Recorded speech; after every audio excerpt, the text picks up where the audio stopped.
Welcome back to Show Me What I've Been Missing, your pop culture podcast that says, hey, remember that thing? I'm one of your hosts, Elizabeth Stanton, and with me is my other host, Chris Mack, guys. What's up? And we've been saying it, and I finally did the math and looked. We are in the last, this is the third to last episode. The next two episodes are the two-part series finale of Sex and the City, which we've been watching from start to finish. Yeah. We're almost there. Yeah. For real this time. And I did the math, and I'm so excited because we will actually end on episode 100 for this first season, so to speak, of our show. Yes. Which is pretty cool. Yes. It almost kind of sucks because the plan for our final episode of Sex and the City would be great if it was even on 100, because then it'd be even more of a celebration. But yeah, there will be probably, we're going to try to figure out how to do either don't tell them. No, we'll get there. Well, we'll get there. Yeah, you'll see it when we get there. It's gonna be a surprise. Like and subscribe and Boom. Do notification bell things to know what our secret plans are for the post 100th episode. Our secret kind of just told you plan. I didn't finish. You finished the words. Yeah, they probably, it's all good. It's up, but yeah, like and subscribe, and then you'll know. Turn on your notifications so you can know when it's coming, and also comment. Let us know what you want to see from us. What do you like about us or don't like about us? Don't do the second part. No, do the second one. Do the second one. Compliments only. Actually, I did see comments from somebody who said we were too hard on Harry several episodes back with the naked Harry. Did I say it weird? Oh yeah. I was like, wait, Harry? Who's Harry? Yeah, we were too hard on Harry in his always nude episode. Oh. Well, but they were very complimentary otherwise. They said they really enjoyed our show and we appreciate you. And I'm sorry I don't have your username handy. I just thought of it, your comment that while we were talking. Oh, well, thank you for commenting anyway. We'll try to be nice. Actually, and another thing too, yes, we were a little hard on, but we still love Harry. We've been team I think Harry number one boyfriend of the entire show, or number one mate of the entire show. Yeah. Period. He's still my top. Yeah. And that's not from the beginning though. He earned it. He earned it though. He really did. Yeah. And that's a feat. So yeah, this episode is infamous. We are on season 6B. I don't actually have the episode number in front of me, but it doesn't matter because it's Splat with an exclamation point. The episode title is Splat. Listen, listen, I never thought we'd have a title so apropos to what happens, but rough. This is rough. I was looking because I was I feel like this ranks in a lot of people's top episode lists. Man. But it was missing for a few I was just looking at, but it's up there. And for me at least, I think it's one of the best ones. Well, I mean, that's the thing too. It's there's a lot going on, and it's some pretty deep shit, and then something very tragic happens. Yeah. it's absolutely the darkest joke they've ever done. It's so dark. I mean, I got so many. When we get to that, I got so much to say about that, and it's just wild to me. Also, it's kind of weird too, guys, because this story of this episode, there's no real side stories. Charlotte kind of has a side story, and which we can knock out right now if you'd like, and then let's get into the meat of it. So, Charlotte's episode storyline is she's with the other action, but at home she's with Harry. And he goes, someone's getting a little chunky. And she's like, oh my God, what the hell? I already knew that he was talking about the dog 100% just because I know that's Harry. But imagine if he was talking to her, I'd be like, Harold. You're not even Harry anymore, Harold. I mean, but at the same token, it's even if he was talking to her, a little bit mean, but that is the wife. So it's if you're going to be honest with anybody, be honest with the wife. Maybe be a little softer, a little tactful. Yeah, a little tactful. Take a little bit off the edges. But yeah. But he is talking about Also, Their she was dog. her reaction to it was adorable because she was just like so like not even upset, just like it was like almost like cute. She was like, Harry. Yeah. Oh. So she rushes to the pet store to get her diet dog food. The clerk takes Elizabeth Taylor and checks her out a little, and he goes, well, she's not fat, she's pregnant. Yeah, I kind of saw. Yeah, as soon as he said that she was getting pregnant, I was like, she's gonna be pregnant because she was. I mean, it was like 8. Yeah, it's like 8 dogs last episode got a piece. So yeah, I mean, somebody's had to catch. Yeah. And then the next shot is Charlotte at home, like stress cleaning the tub.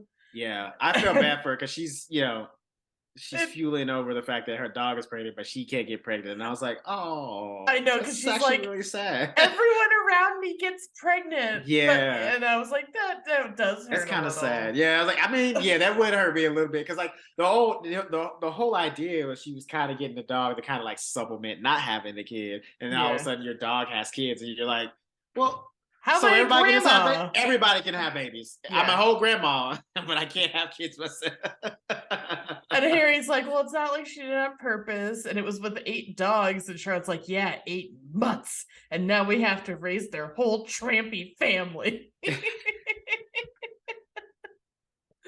Yo, and she was scrubbing the shit out of that toilet. That bathtub, excuse me. Yeah, she was scrubbing the shit out of that. Clean.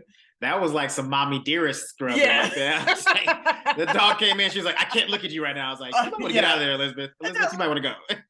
Oh yeah, the one time comes in and she's like, Elizabeth, mommy can't look at you right now. So funny. I wouldn't even come in there. She was ready to dish out some spankings. But then later on, after some other stuff happens, Charlotte's cleaning again because I guess the dog peed on the carpet a little because she's pregnant. I don't think she peed. I think do dogs have water? Do their waters? Maybe when they're about to give birth. Possibly. That's what I was thinking. It was because like she was like, oh, she can't hold it in. It's like I don't think she was like not holding it in. I think her water broke. I think she thought they must have thought it was like pee. Yeah, and I do think you're right. I think it's the doggy water breaking. Yeah. Because Harry's like, well, because Charlotte's like, I can't come see what's happening because somebody couldn't hold it on the rug, and Harry's like, well, somebody is giving birth in the bathroom. And then Charlotte drops everything and she's like, Elizabeth Taylor, it's coming. Yeah, it's like, you can't be mad. You can't be mad at her. She's in labor. Like, you gotta drop all that. It's like it's over now. She's there for her baby dog. Yeah. In labor, and Elizabeth Taylor had 3 little puppies. Cute as hell. And they're so cute. I like that they had like, it's like, man, one of them they found was like I wonder if it's hard to find puppies like that when you want to shoot them for something, right? Because like, yeah, you think? Yeah, because they used like little puppies. Real puppies, yeah. It looks like those puppies did look like they were just born. Yeah, like maybe. I mean, those puppies. I mean, they did well. I guess because at the time too, when they were showing the puppies, it was like a week old, and those puppies looked like they were like a week, maybe 2 weeks, old max. So it was, yeah, it was crazy. It's like, man, how the fuck did y'all find that? Yeah, that's a good question. And that's really the only other kind of plot line that happens in this episode. So let's get into the whole thing. By the way, Miranda pissed me off this entire episode. I mean, I understand misery loves company, but wow, you're such a bitch, dude. Yeah. Okay. Anyway, sorry, I'm jumping ahead. Yeah. Sorry. No, you're okay. It's good. She just my skin, at the end of the episode, my skin was like boiling. I was like, she's the worst friend of all of them. She's the worst. Anyway, sorry. It's okay. So the episode begins with Carrie meeting her boss Enid from Vogue, played by the always wonderful Candice Bergen. Murphy Brown and a bunch of other stuff that you know her from. Murphy Brown. That's probably what she's always going to be known for. Huh? Yeah, Murphy I mean that's kind of her biggest claim to fame. They're big, yeah. I mean, she's done other shit for sure. I Murphy Brown is. I always think of her Miss Congeniality. Oh yeah, she was in Yeah. there. I loved her in that. That's right. She's great. Yeah, that's fair. Yeah. So they're having lunch, and she's explaining that she's hosting a party for a couple, and she's wondering if Carrie would come and bring Aleksander. And because it's shaping up to be mostly couples, and she doesn't have any good prospects on the line, she's wondering if Aleksander maybe has a friend from his crowd who they could bring and do a little kind of maybe setup kind of thing.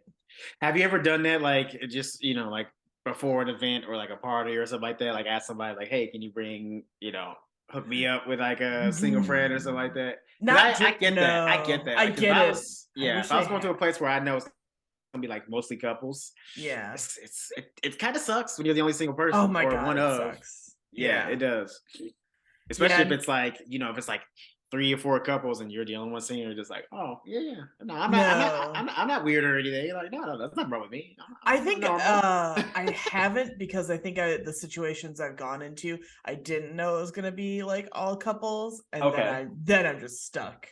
Yeah. I mean, I think I've talked about it before. Probably I've talked about it before because I've been like the 7th wheel on the bunch of scenarios. You did tell me about that. Yeah, the junior prom night where it was all couples in the limo, and then on the way back they all made out, and I was smushed against like the partition, and it sucked. The Magic Castle thing where it was all couples, and I was the only single person, and everyone wanted to do the prom pose, and I was like, no, because there was I'll just hold myself. I was holding myself. Oh, and then everybody filled up one row, and I had to sit by myself on an aisle behind. But again, I love magic.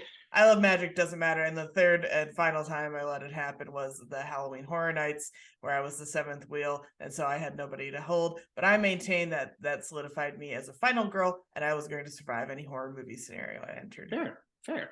Well, that's another thing too, because it's like, if you're planning a party, especially if you're in a relationship, now 9 times out of 10 couples hang out with other couples. So if you're planning a party and you're planning on inviting other couples, and you're inviting some single people, invite some single friends. And if you don't have any, don't fucking invite me, okay? Just tell me you wanted to. Like, honestly, if you came to me and told me, like, look, it's gonna be mostly couples there, I wanted to invite you, but please, like, give me the option of not showing up. But don't just tell me to come and I get there and it's 6 couples and I'm the fucking 7th wheel out, just like, the worst. You know what I mean? Like, don't do me like that.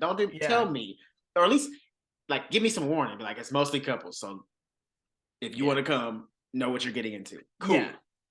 And like, hopefully you're like friends with enough of the couples that like you can bounce from couple to couple, and like, nah, because I'm gonna come. I'm not coming. I'm not coming. And that's the thing. It's like, it's not about the being single thing. It's just like, it's just weird when everybody's like, it's just a different. It's like you're kind of. It's kind of like you're messing up the energy of the place. You know what I mean? Because like, I imagine that's probably how couples feel too. In a way, yeah. If they're like, if it's like a big singles party or a bunch of people there are single, and you're like one of 2 couples or one of the only couples, and you're just like, oh, this is all right. Yeah. I was thinking, I think it's sort of like, I think there's like a How I Met Your Mother where they, when Marshall and Lily are like hosting their own like fancy adult party, but they're like not ready to be that kind of couple yet, and this sucks, and they don't mind hanging out with their single friend. Their friends. Nah, it's just, like I say, it's just a different dynamic too. Like, that's what I'm saying. Like, you can't, like I say, it's even reverse. Like, if you're a couple hanging out with single friends, it's just weird because like they're talking about single shit or like going out on dates, and you're just like, it's weird. We just went home last night. You went out and did crazy shit. Cool. Yeah. Cool. And it's funny, Carrie's like, well, I don't know if Aleksander's like a, like, let's set people up type of person. And Edith's he's like, definitely not. I don't care. I got your job. You go get me him. I mean, it's a fair trade. Like, you got a whole career, like a career that led to a fucking bestseller book. So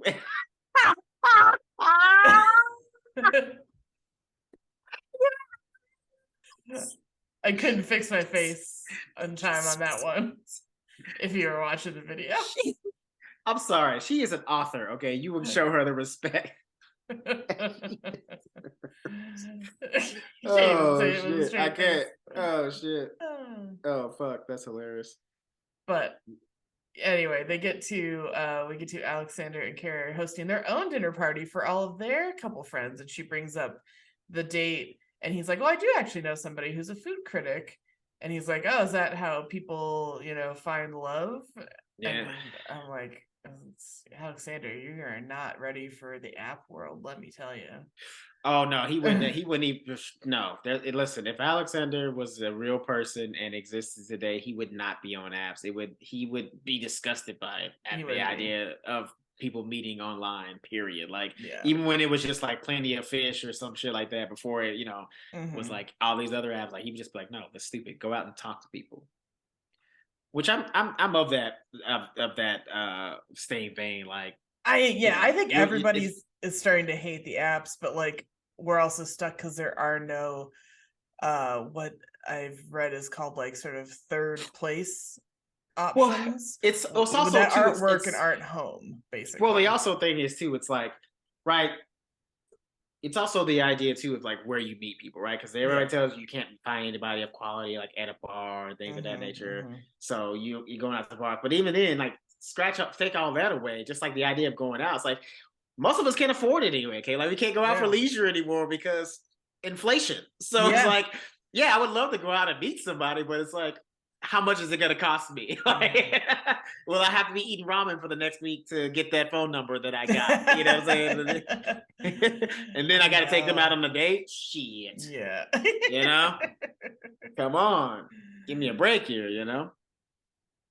And he says, well, he has a question for her, and she goes, "Oh, all my friends are taken." She's like, "Oh, that's the first time I've ever said that. That's nice." Yeah. But he's like, "I'm going to Paris for my exhibition," and that totally triggers memories of Big, because way back in season 1, yeah, it sure did. That's when Big was like, "Oh, I'm going to Paris. BT Dubs catch you on the flip flop," basically. I mean. Because like didn't he like tell her over like a voice message or something like that? No, like he did it in person. But it was like hella last minute, right? It was like he was leaving the next day. Like the next day, and he didn't know for how long he was going to be there for business, whatever his bullshit business is.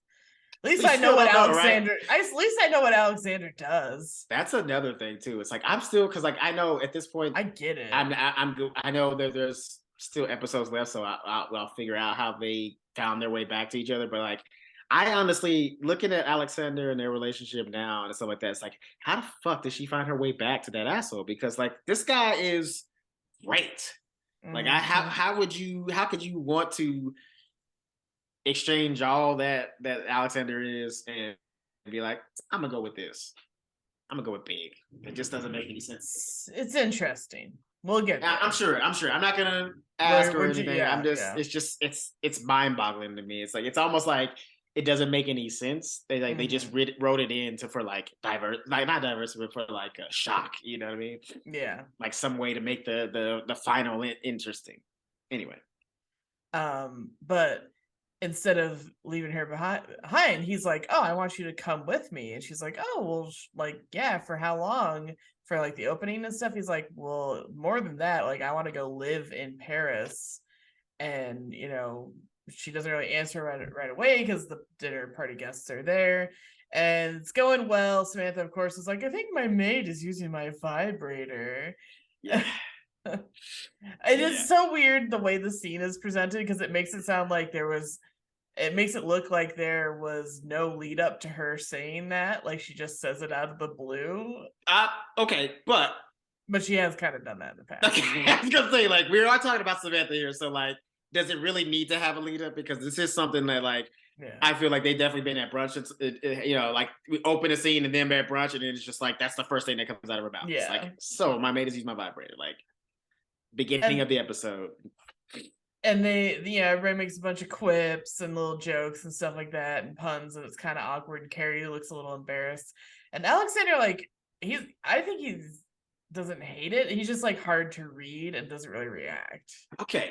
See, and he also probably just thinks they're all like really uncouth Americans, though. That's what I think. That's what I was thinking too. Like, I don't think he was like judging, but it's also just like, this is dinner conversation. Like, we're adults. Right? What are we talking about here? Like, this is, can we like intellectualize a little bit, like not be because he doesn't want to be like pretentious, like the art snobs that we saw in the last but episode. like, but it's also like, can we not talk about dildos while we're trying to eat pheasants right now? Yeah.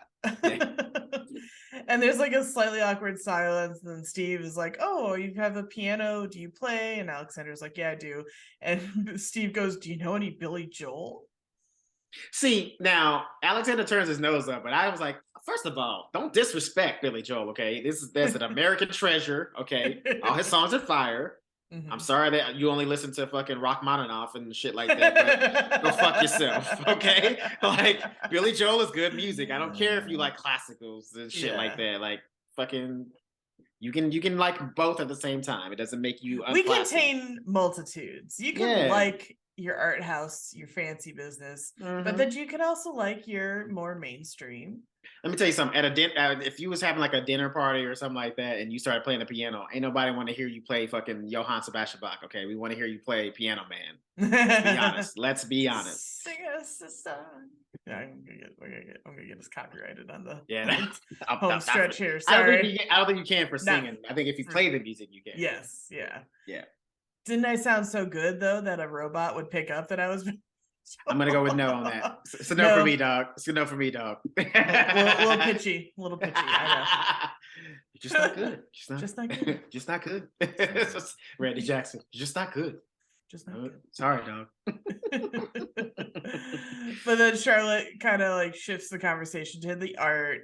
And Harry, and they talk and they mention Paris and everything, and Harry's like, "I don't like Paris, too much attitude." And Aleksander's like, "That's the best city in the world." Steve's like, "Hey, you got a bunch of New Yorkers here at the table." And now Aleksander's like, No, New York is great. I do like New York, but Paris is Paris, and Carrie's gonna come live with me, and she will see what it is like. And she's like, "Oh, well, hey, we haven't decided details, but I have been invited. You can't do that shit at the dinner table." Yeah, dude, he kind of put her on the spot. That was a little bit not cool. I was like, dude, don't do that, because she didn't say she was coming or not yet. He kind of like almost it's like trying to force her hand. Yeah, because like if she just said no, that would have embarrassed him, and so she had to basically kind of tiptoe her way around. It's like, well, I haven't said yes yet. We're still talking about it. We're still thinking about it. Like, everyone calm. It's like, dude, don't put her in that. That's a very messed up situation to put her in. But also, I want to say something, because I know, like, that whole thing that Steve says, like, oh, you're talking to a bunch of New Yorkers here. It's like, I get it. New York is a cool city, but is it the greatest city? No, it's not. It's not the greatest city. Okay? It's fun. It's fine, but it's not the greatest city. What's the greatest city? If you want to weigh in. I don't have an answer, because of the cities that I've been to, I gotta say Berlin is the best city. It's different. For one thing that separates Berlin from New York, in my opinion, and it's the biggest factor, it's cheaper. Okay. You get all the same shit you get in New York for like a third of the price. You know what I'm saying? Like, a studio apartment is like $600, not 17. Like fucking. And when it talks to studio, this is like a closet in New York. Like a studio in Berlin is actually like a studio apartment. Like, we're talking like 600 square feet of apartment for like $600. It's reasonable, not $2,000 for a 5x10 room. That has like your shower and your kitchen in it at the same time. Like, so that to me automatically wins. I think New York used to be the greatest city in the world when more people could afford to live and survive there. I think it's borderline impossible now. Yeah. And so you're only getting, frankly, like a certain like upper crust money type of person that is kind of lame. Which is sort of foreshadowing what the discussion is later. We'll get to it. But I think when it used to be sort of more open, and it was like, you can make it there, you can make it anywhere kind of vibes, which were real, very real, go and survive and toughen up and earn your money and all that kind of stuff. And you could live on the money you earned there. Right. I do think that's when it was great, because then it really was like, you can meet anyone and do anything and see anything. And now it's like, well, you can only meet people in certain subsets if you got money. Yeah. Or you can't do everything because it's too expensive. I think it is. I think it's way too expensive. Got priced out of being the greatest city in the world. Yes. Also, too, I think for me personally, too, like anybody that says New York is the greatest city is like, all right, sure. Have you seen all of New York? Because it feels like most people that say, "Oh, New York's a great city," they're talking about like their own borough. They're talking like people who like probably never been outside of Manhattan or never been outside of Brooklyn or the Bronx and shit like that. So it's like, yeah, that's your neighborhood, but it doesn't make the entire city the greatest city in the world. Like you're just used to that. That's all you know. So it's like, is it the greatest city or is that just all you know? Yeah. Anyway. But after the kind of party, the dinner part is done, the girls are upstairs chatting privately and they're peppering Carrie with like a million questions, and she's like, I don't know the answers myself. He asked me like today. Yeah. She said, yeah, like literally 2 hours before y'all got here. I know. Still processing, yo. Little shady of him to the pull big deal about it. Yeah, before the definitely dinner party. Agreed.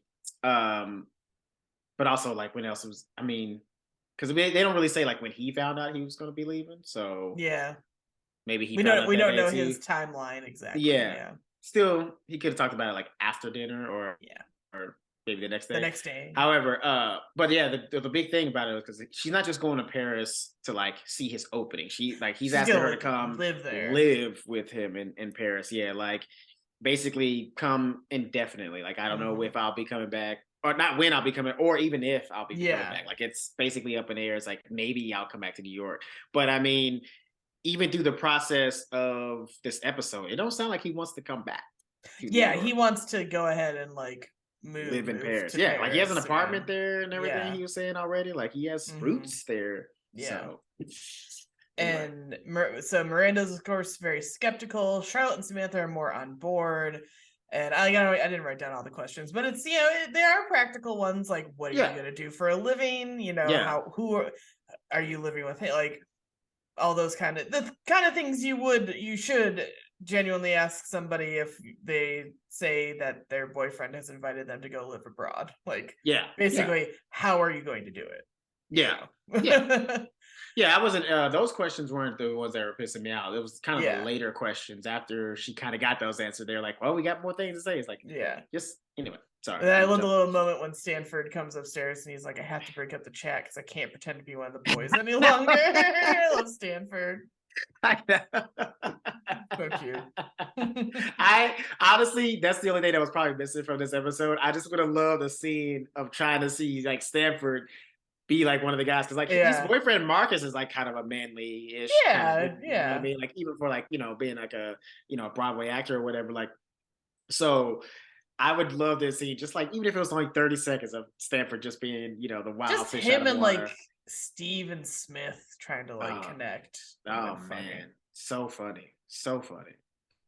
And and Aleksander, just the boys all together. Yeah, because even that dynamic, because like Carrie, I can see Steve and Smith getting along. Yeah, but then like Aleksander being the kind of guy he is, I wonder like if that dynamic would work with him if he get along together, and then adding what's his name now? Steve, Harry. No, sorry. Stanford, thank you. Adding him into that mix. Yeah. Like that would be even more hilarious. But it sounded like, because it was very generic, but it sounded like they were having a good time together. It was like a big abrupt laugh. Big laugh, a big man laugh after dinner. So it's like clearly they got along. They're doing fine. They're doing all right. Yeah. So after the party, they're I wouldn't say they're cleaning up, other people cleaned up. But anyway, after the party, she tells Aleksander, she's like, hey, my girlfriends have some questions. And he's like, well, they're not the ones coming. So like, okay, why do they have questions? But it's a good point, but also those questions need to be answered. Yeah, but they are questions that need to be answered. And so that's when he explains that they'll live together because he does have an apartment, but it's being renovated. So they'll be at the plaza for a while to start. I mean, the misery of the plaza, the misery. She's going to be so miserable at the plaza in Paris. She's gonna be slumming it. She's basically living in a cardboard box. Yeah. And she's like, well, how long would we be there? Would I learn French? Could I write there? What about my cell phone? And he's like, well, you have so many questions. Which question is your question? Because these are all questions that she, in theory, got from her girlfriend. Yes. Yeah. Precisely. Yeah. And so she finally asks one of her own questions, which is what about her apartment in New York? And he says he'd cover it. And she's like, I can't let you do that. He's like, well, I have plenty of money, but no Carrie Bradshaw. Stop. I'm gonna stop you right there. First of all, it was cute. That was cute. Him saying I don't have any Carrie Bradshaws. Very cute. Very classy. Super cute. My man's got the riz on point. Mm-hmm. But where I want to stop you is when she's like, I can't let you do that.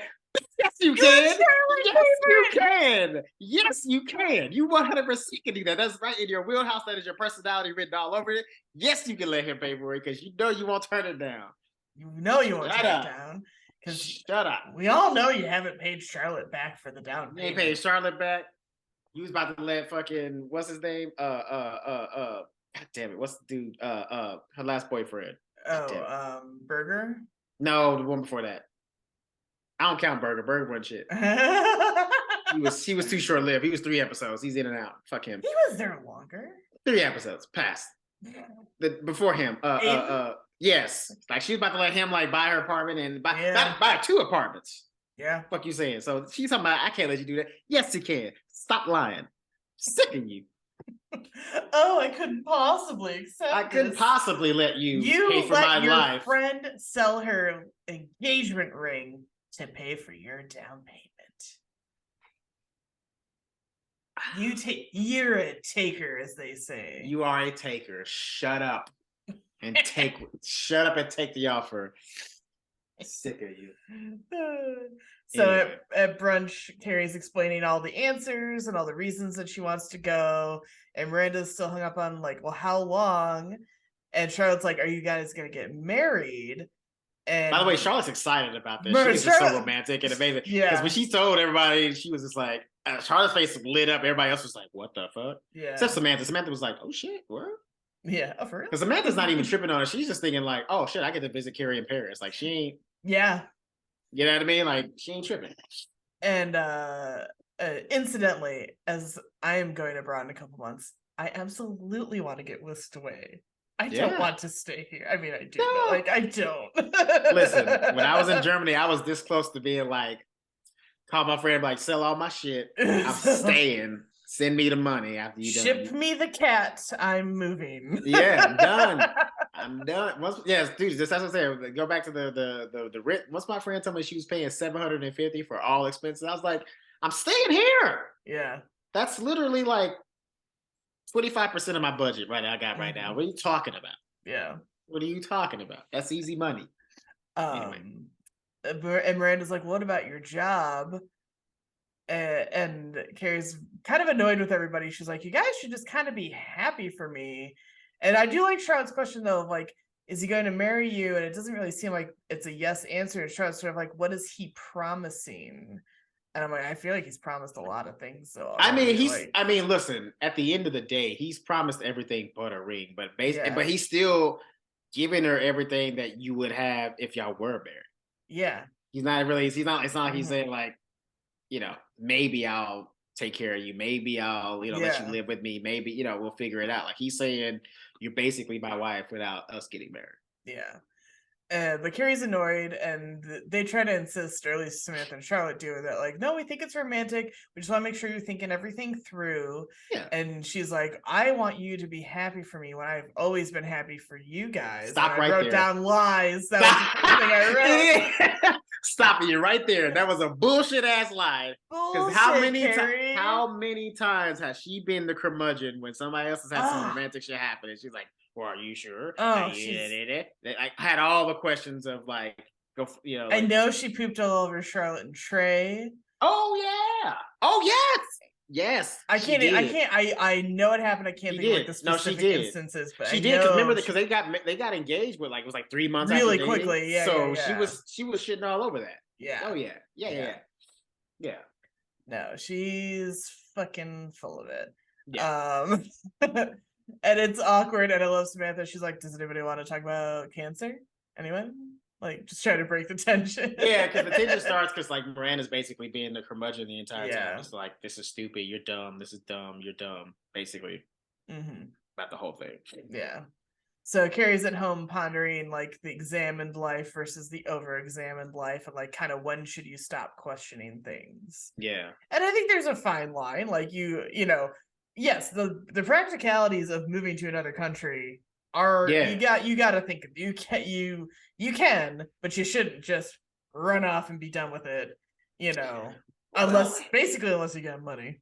I mean, that's what I'm saying though. Like, it's a little bit easier to do when you got a guy like Aleksander who is apparently filthy rich because he can just buy an apartment in Paris and pay for her apartment in fucking New York while also paying for his basically 2 apartments that he has in New York, or 2. I mean, I guess when like 2 condos in New York.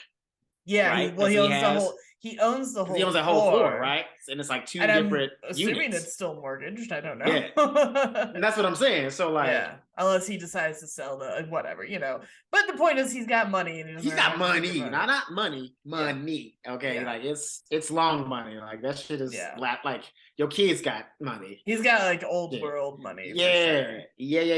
Like he's got old world art money. He has. No, you know what he has? He has wealth, is what he has. Yes. Like that shit, because like that's if they ever would have kids or something like that, like that shit would translate and keep going, like taken care of. The old generational wealth. Yeah.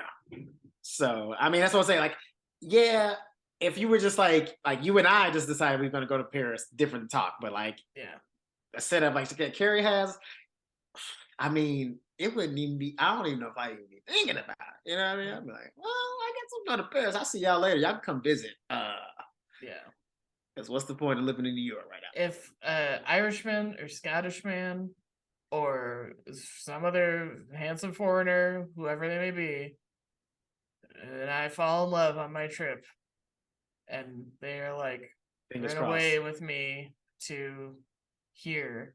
Yeah. I might fucking do it, man. Check the finances, make sure it's legit, and after that, we'll hire a PI briefly, but we might. I was like, check the finances, make sure he ain't no Tinder swindler. You know what I'm saying? Yeah.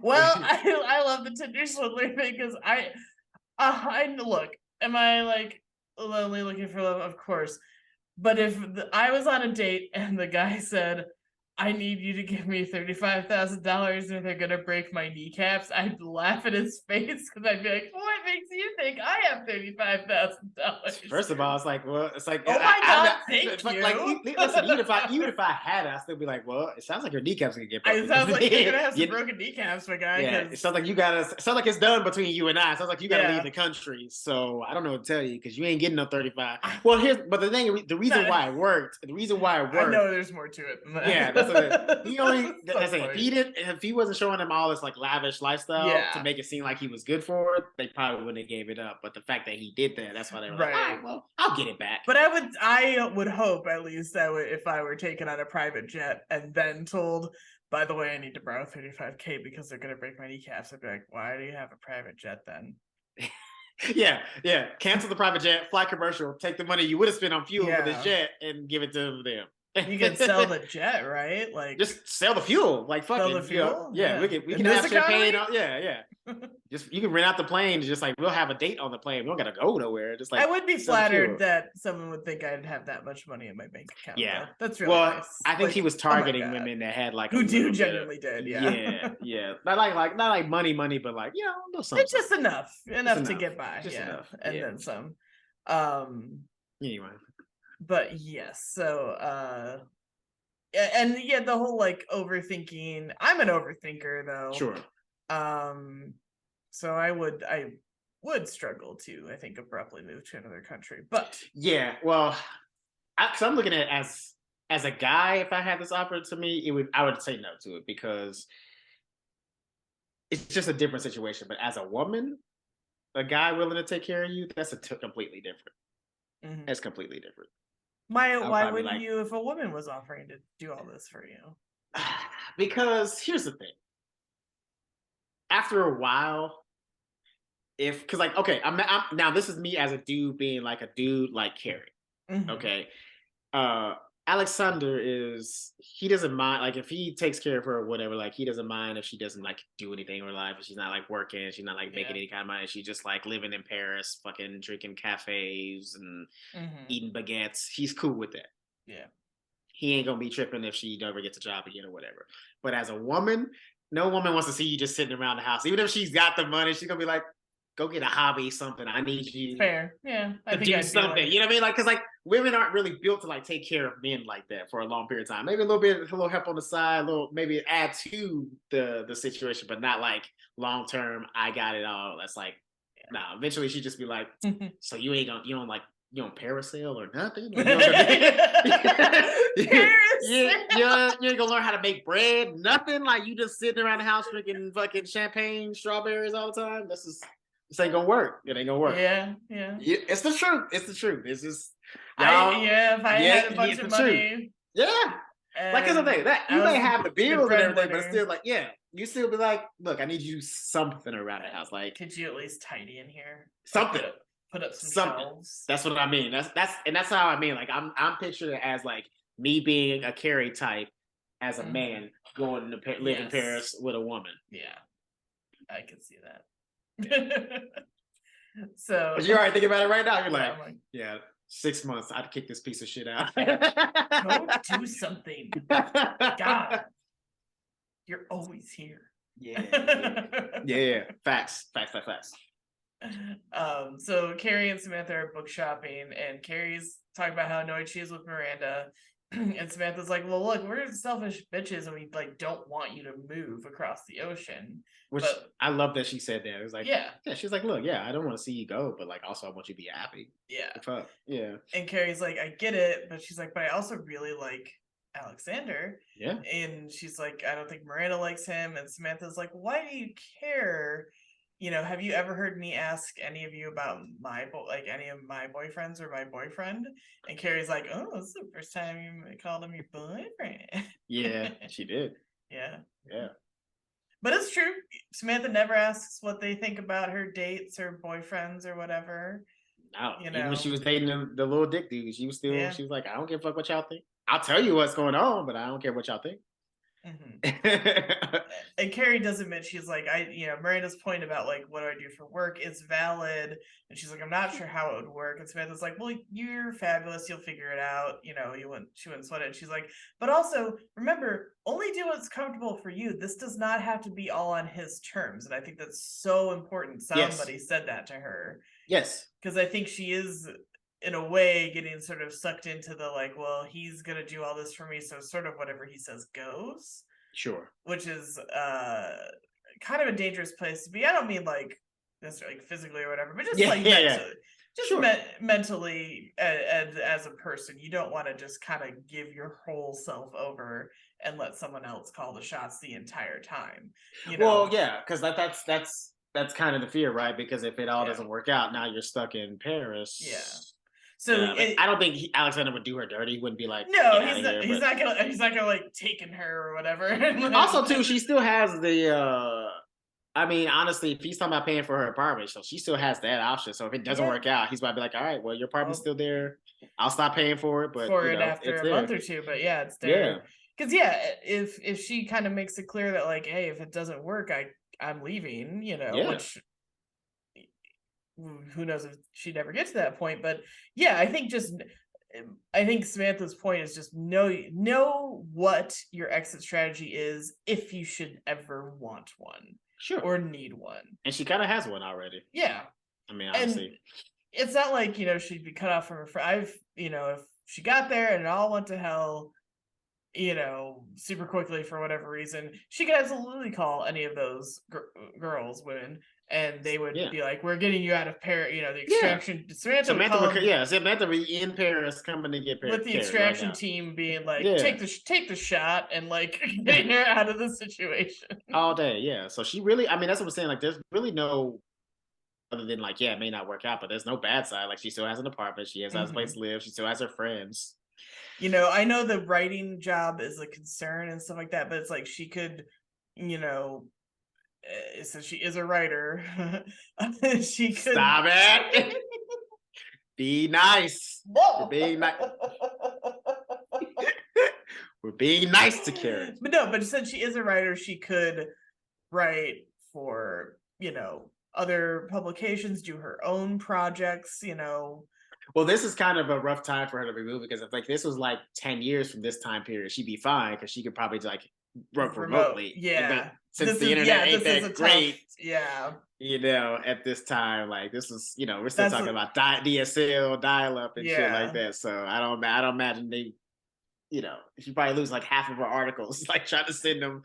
But she, she's with her, she does have the publisher connection. So if she wanted to do another book on like love or relationships or whatnot, she could do it in theory from Paris if she like secured that deal and all that, Write a book about being with a rich man. Yeah, like a whole, the whole new world you've entered, like there's women who would definitely read that for sure. I would, yeah. Yeah, for sure. That's what I'm saying. There's people who would read the shit out of that. How-to guide, baby. Yeah. How to, like, what happened, how it feels. Yeah, ups and downs, good and bad. Yeah. Absolutely. So she's getting ready for that party that Enid from Vogue invited her to, and I just have to point out, I have always loved this dress, this sort of light blue velvet flappery kind of thing. Yeah, it was nice. Yeah, I just love it a lot. It's one nice. of, hands down, one of her best looks. And I think they're at her place and he's like, are you coming? And she's like, yeah, in a second. He's like, no, I meant to Paris. I'm like, why are you doing this before the party? For real, like, that's the only thing. That's not the only thing, but that's definitely like this twice that he's kind of like put her on the spot and like, it's like, dude, don't do that, like, because like she's like getting ready for a party, like now you're putting this in her head, and it's like it's kind of like it's like you're rushing her. Like, yes, I know that you're leaving like literally at the end of the week, but like, let her think about it. I mean, it's only been what 24 hours or so that they've had since. It hasn't been that long. No, maybe 48 at best. Maybe 48. Because he was talking about because when he asked her, he's like, I'm leaving at the end of the week. So. Oh, that's right. So it's like, is you come in or not? Like, I feel like this was like a Sunday dinner type thing, and they're like, they're talking, they're probably going to this party on like at best a Tuesday, Anyway. So, she's still not sure. She's like, my whole life is here, and she's asking, can it be kind of part time? Do we split time between Paris and New York? And he's like, I'm finished in New York. I'm all good here. And she's like, I'm not sure I am. And she's like, what if we tried long distance? And he's like, that's never worked for me because there's too much temptation or boredom. And whatnot. And she's Aleksander like, in Paris, you want to do long distance, Carrie? Are you sure about that? Are you fun. sure about that? Yeah. Because American girls may not take to his charms, but I'm sure Parisian girls would be like, oh, this guy's classy and so it's also rich. Oh, this is great. Yeah. I'm in there. So she's a little thrown off because she's like, it's basically he just gave me an ultimatum, and now we have to go to this fucking party together, and we have to, and we're bringing this guy to be Enid's date, and the guy is Martin, the food critic, played by the always wonderful Wallace Shawn, who we all know and love from Princess Bride and Clueless. He's done 8 million other things though. Look him up. You know him. I don't know how else to describe him. You know him. But it's best role Clueless. We ain't gonna say nothing else. I don't care what about no Princess Bride. Clueless was his best role. Shut up. I don't want to hear nothing else. Don't say it. Mr. Hall. And Enid's not super happy because is Wallace Shawn a tall, dark, handsome gentleman? No, he's not the most. He's a little short. He's a shorter gentleman. Well, she called him a hobbit. And she called him a hobbit, which is pretty mean. Yeah. Is she tall? Is she a tall woman? I think Candace Bergen, I think she modeled and stuff, so I think she is like in the 5'9", 5'10" range, actually. Okay, so damn, how short is maybe. Hang on. No, because I mean, she was wearing heels, so that would make him look significantly shorter. So fair enough. Because like I think and that's the thing too, because she calls him a hobbit. Sorry, she's only 5'7", but yeah, you put her in the heels, she's 5'10". Put her in the heels, she's 5'10". Because she was standing a little taller than Aleksander too, right? Yeah. I feel like in that. So he must not be that tall either. Mikhail Baryshnikov's only about like 5'7", I think. Okay, that's what I thought. Okay, got it. Hang on, now I'm checking everybody's heights. Oh, he's only 5'6" according to Google.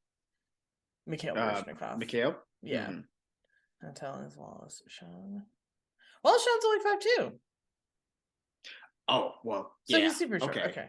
Yeah, very short. Yeah. Okay, that's why she looked so. That's why she looks extra tall. I mean, you add heels to that. You're 5'10" to 5'2". Yeah, that's I'm already 5'10", and I push 6 foot in heels, baby. Yeah.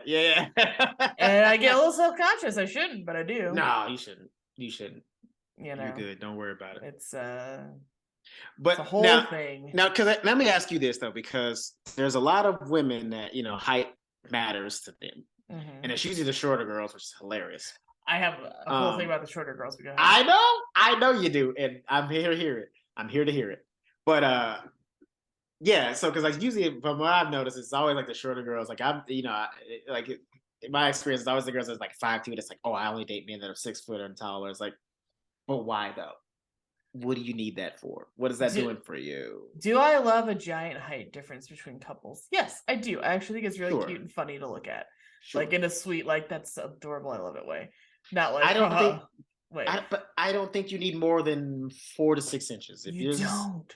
4 inches is good. 3 is even like good these enough. 5 foot girls are always like, I want 6'4" or bust, and I'm like, you're so tiny to begin with. Yeah, a guy who's 5'7", that's half a foot taller than you. Yeah, even if you put on your highest of heels. Yeah. You're standing about the same height. Yeah. Even if you put on like 4-inch heels, which is about the standard for like the highest of heels generally. Right. Yeah. You put on 4-inch heels, you're only 5'4". He's still 5'7". He's still 3 inches taller than you. Yeah. And now everyone's like on the flip side, it's like, well, you should go for a shorter guy. Yeah, I'm open to it. I'm not like against it, but like, the body wants what the body wants, and I prefer taller. Well, I mean, most women, period, 100% like want a guy that's taller than them. It's like, and I, like sometimes they may settle for a guy that's like as tall as them and stuff like that. But like, if every woman had their preference in men, they would all be taller. Yeah, but it's like you can't keep snagging these like 6'2" dudes because you want a tall guy. And someone told me, one of my friends who's shorter, she's like, I think, was it her? Somebody was joking, or I've just read the joke that's like, no, I want like, if I have kids, I want them to overcome my being short. Well, there's no guarantee of that. They could because that's all too. Like, okay, let's say you're 5'2" and you date a guy who's 6'7". Well, guess what? You're fucking up the DNA because your little 5'2" ass is combined with that 6'7". Now if y'all have a son, he's gonna be like 5'8", and now he's still a short king. Like, you're fucking it up. And you're also, if I was like 6'7", I would date a girl that's like 5, like the shortest girl I date is like 5'11". Like, fuck that. I want tall kids, cause exactly. Yeah, and I've read that argument though too, where it's like, well, if I want them to be tall, I want tall kids, I need to marry or reproduce with another tall person. And also, you can't leapfrog genetics like that with your 5 foot 6'4" situation. It's just not going to happen. No. Like I'm saying, because basically at best, what's going to happen is the kid's going to come out to be average height. Yeah. that's all that's going to happen. Like, it's not going to be like maybe every now and then you got an anomaly. Like, I've seen some 5'2" women with like a 6'4" dude, and the guy, the kid turns out to be like 6 foot, 6'1" or something like that. It happens every now and then, but it ain't no guarantee. Most times they're just going to end up being average height, maybe pushing like a 5'10". Yeah, and like, again, there's no guarantee. Like, so I'm the tallest girl to like evolve out of like either side of my family. But like, I was just thinking of my cousins. So my one aunt is probably only like 5'4", 5'5". And my uncle, who she's married to, he's got to be 6'2". I actually don't know exactly how tall he is, but I'll say an even 6'2". So first two girls are, my cousin Jessica's really short. My cousin Erin's like average to like 5'8" maybe, so she's a little taller, but she's only like 5'7", 5'8". And then my other two cousins are like tall. Now that's just the way, and they're boys are the last two, John, David, and Russ. So that's just the way it worked out, that the boys ended up tall. It could have flip-flopped. They could, there's no guarantee. Well, that's what I'm saying. That's also the flip side too, right? Because like, okay, girls could have come out way tall like dad, and the boys could have been way short. There's no and guarantees. That's what I'm saying too. Because like most women, especially, I mean, you were saying to yourself, like sometimes you feel a little subconscious about your height. So it's like, not so like, your little 5'2" self got with a 6'4" dude, and now you done made women who were fucking Amazonians, and now they're uncomfortable. Like, now look what you did. Bear in mind, you got to carry those giant ass babies Facts though. Like I was a 10.5 pound baby. My mom was only 5'5". Yes. I mean, I can't talk that much shit. I was 9.5 pounds, so like My I was a big baby, but... my brother was 9.5 pounds, yes. and my mom smoked for private pregnancy. She didn't know she was pregnant. Don't hate her. No, my brother has joked though. He's like, I probably would have been like 10 if she hadn't smoked. I was like, probably not, but no. But I for sure was 10.5 pounds, and I was like 22 inches long. I was a giant fucking baby. Yeah. And the doctors apparently all told her like, she's only gonna be like a little 8-pounder or whatever. My mom's like, really? Because her fucking feet are in my throat. But okay. She's kicking me in the heart, so I don't know what the fuck y'all talking about. In my tonsils and my heart. But yeah, she's gonna be a tiny baby. No, I was a giant 10.5 pounder. I had to be a C-section. My cousin. Oh, 100%. Yeah, she ain't pushing that out. No, my cousin, who I mentioned, Ross, the last of the fourth of those kids, we're like a year apart. He was 11 pounds. God damn. Aunt Rosemary is only about 5'4". Do the math on that, people. Bear in mind, if you got these, and my dad, for the record, is not like super tall. He's like average. I'd say my dad's like 5'11". Yeah. But like they just produce giant babies on that side of the family. And that's the thing too. But just bear that in mind if you're you want to bear a Viking child. Okay, the Viking babies and big ones. Right. And that's the thing too. It's like, you can't help who you meet and fall in love with. Fine, right? But if you're like targeting taller dudes, like that's your only demographic, that's the only people you will date if they're like 6 foot plus.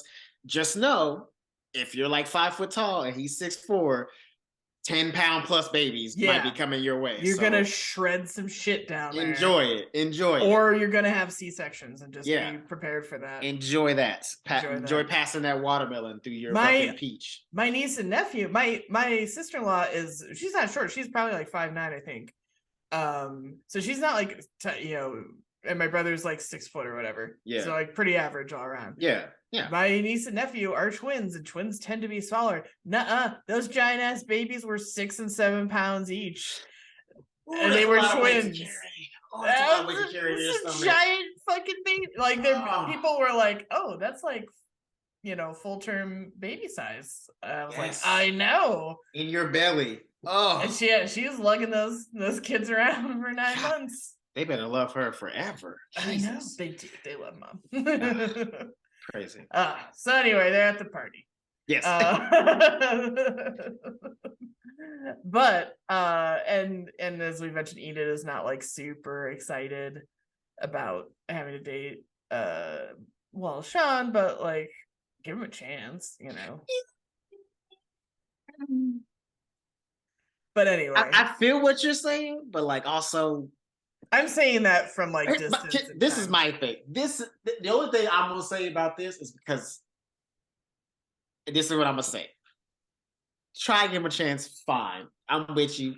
Sounds good on paper. However, if you know me and you're setting me up, you know that like you should know what my type is, and if that's the person you're bringing to me, that you know for sure, because like they had to like reveal him. Like it's not like he walked up with them. Like they had to. Carrie and Aleksander had to like part, and then he came up. So like the fact that you revealed him, you knew this ain't my type. Yeah. And it's like, why would you even bring this person to me? Because like, and I'm saying this, and it's a little bit triggering because somebody did that to me once. They were like, oh, I got this girl. She's so sweet. She's so bop, bop, bop, bop, bop. You're gonna enjoy her. Not my type physically at all. Like not even like, so it's like, I can't even like, that's important. Whether we want to pretend it's not at all, like physical is very important off top. And it's like, you might have a great personality, but if I can't get past the physical, it ain't gonna work. At least, I mean, I don't know how it is with women, but I know for me, it's like Yeah. So we want to say we're better than that, but we're humans. We're apes at the core of our brains. We're apes. All right. Anyway, I'm sorry. I didn't No. So that little scene happens, and then we meet the star of the show. Yes. Lexi Featherston or Featherstone? Let me double check. Featherston. Okay. Lexi Featherston is played by the wonderful Kristen Johnston, who Great everybody actress. knows from Third Rock from the Sun. She's amazing. She's so funny. She's a tall girl too, right? She's tall, yeah. No, I met her. I met her in real life because I did an episode of Mom, and she was on that show, and I remember her like towering me. Yeah, I think she's in the like 6 foot. Yeah, like her and Allison Janney are like two tall women. So we meet Lexi. Lexi is an infamous New York party girl. She bar hops and bed hops. Before I go any further, there is and I'm going to reference it because I have it up on my computer. Sure. There's a great, and I'll include the link too in our show notes, a great Vulture like oral history of how this episode and particularly this moment like came together. Okay. And kind of why they did it, which I'll get into, but it's Vulture's great. I love Vulture. Hire me. I'm just kidding. But don't. No, you're not. Hire me when I find my foreign husband abroad. There you go. Anyway, they just do a great breakdown of it, and I'll probably be pulling some notes from there. But anyway, when she sees Carrie, she's like, "Carrie, how the fuck are you?" And she's just like super loud and kind of obnoxious. Yeah. And she's like, "I'm gonna go to the roof to have a smoke. You know, I'll see you later." Perfect. I mean, perfect casting. She's like, so amazing. Yeah, like she's great. Anyway, so we get a brief interlude where we check in with Miranda real quick, and she's complaining how pretentious Aleksander is and saying Carrie's different around him. She's like, "I don't feel like she laughed at dinner." And Steve's like, "Well, you know, to be fair, you don't think anyone is good enough for you or your friends, including me." Yeah, that's true. That's true. That's true, man. Yeah, because like before, I mean, even when they were before they got together, and like even after they broke up, and he was just like around, like Miranda was very adamant about like keeping him away, like not even because like some bad, but she just she always thought she was better than him, Loki. Yeah, basically. So. And she's trying to go, "Oh, that's not true," and he's like, "It is," but like he's like, "I knew you'd come around, haha," you know. And they joke about his, you know, Aleksander's art.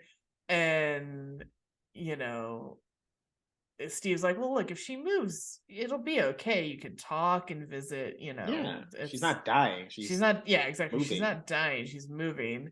And Miranda's like, "I bet she won't go. She can't leave. She has too much here in the city."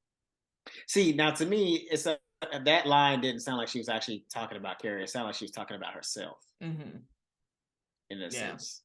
You know what I mean? Because a lot of this too is like I feel like she's like low key kind of hating on Carrie because it's like she can't do this. Yeah, maybe. I never thought of it that way, but it's we'll kind of get. Well, it's also too because like I mean we said this before. We both kind of agree. Like Miranda low key kind of hates her life. So Miranda. You know what I mean? Like she never wanted to be a mom. She didn't want to be a wife. Like all she wanted to do was just be a lawyer in New York and I don't know. I guess serially date. Yeah, lead a single life and whatnot. Yeah. But, pause that thought while we get to. Sure. Sorry. Because I think that no. I think that ties into the argument though that they have at the end. Fair enough. So at the party, Carrie is with Sean, and Candice Bergen's talking to Aleksander the whole time. No, I'm talking flirting. Yeah. She was in there. She was trying to get him in the bedroom. And Carrie's like, "I think our dates got mixed up." And so, you know, she excuses herself and goes to talk to Enid and Aleksander.